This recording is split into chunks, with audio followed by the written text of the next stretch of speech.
This excerpt is titled, On the Osh Bazaar. In December 1995, I spent 3 weeks in Osh, the main city in southern Kyrgyzstan, setting up a resource center for local journalists.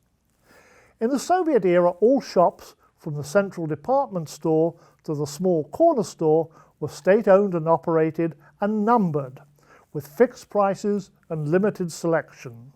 Shoppers complained of long lines and surly customer service. In some areas, seasonal shortages of basic foodstuffs, bread, meat, dairy products, fruits and vegetables were common. An underground retail sector existed alongside the state-run shops. Prices were higher, but the quality was better, and some items were simply not sold in state-run stores. For Levi's or for Marlboro's, you needed to talk to the guy in the leather jacket who hung around behind the Palace of Culture. In agricultural regions, such as the Fergana Valley of Central Asia, some city dwellers had dachas where they grew apples, apricots, peaches and cherries, and raised vegetables. They canned for the winter months and they sold their surplus to neighbors and friends. The police periodically cracked down on the underground economy, especially when it involved shipments of alcohol, cigarettes, or consumer electronics. But it was not worth the effort to stop a babushka selling tomatoes or strawberry jam to her neighbors in the apartment block, or even to stop the production and sale of moonshine called samagon, literally translated as self-run, the homemade distilled alcoholic concoction usually made from sugar, beets, potatoes, bread or fruit. In many ways, the state shops were a Potemkin village, impressive facades with empty shelves inside. And so the Soviets quietly allowed business in the informal economy to keep running, especially on the bazaars. In Osh, the massive Zhaima Bazaar sprawls along the western bank of the Akbura River, winding up dozens of side streets and alleys. It's been one of the great markets on the Silk Road since medieval times. It's open 7 days a week and thronged on Friday and Sunday, the traditional market days. It's still primarily an agricultural market, with slaughterhouses and warehouses.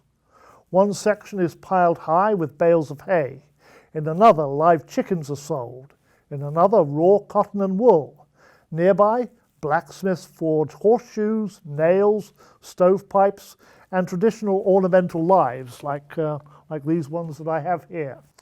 In the summer, the market bulges with fresh produce: peaches, apricots, oranges, cherries, grapes, melons, and vegetables. Even in winter, apples, pears, figs, pomegranates, potatoes, onions, and carrots are abundant, and dried apricots, raisins, pistachios, almonds, and walnuts are sold year-round.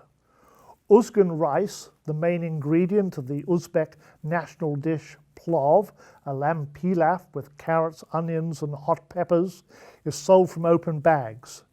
Lipioshki flat bread is baked in tandoori ovens. Butter comes by the slab, sugar in huge yellow crystalline lumps. Even for the seasoned traveller, the sight, sounds, and crush of people can be overwhelming.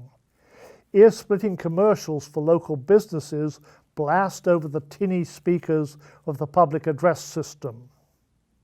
This forces the bootleg music vendors to crank up the volume on their boomboxes, playing the latest Turkish and Chinese pop hits. In the auto section, there's a brisk trade in used alternators, batteries, worn belts and tires. Engine oil, sold in mason jars, looks as if it's already serviced a fleet of diesel buses.